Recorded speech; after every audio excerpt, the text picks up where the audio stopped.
महिला हॉस्पिटलला आरोग्यमंत्र्यांची भेट. सोलापुरातील गुरुनानक चौक येथे 100 बेड्सचे महिला व बाल हॉस्पिटल व 100 बेड्सचे जनरल हॉस्पिटल उभारले आहे.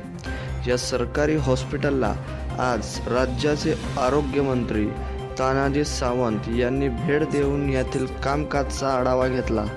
यावेळी त्यांनी संबंधित अधिकाऱ्यांना सूचना करत या हॉस्पिटलचे कामकाज उत्कृष्ट दर्जाचे करण्यास सांगितले.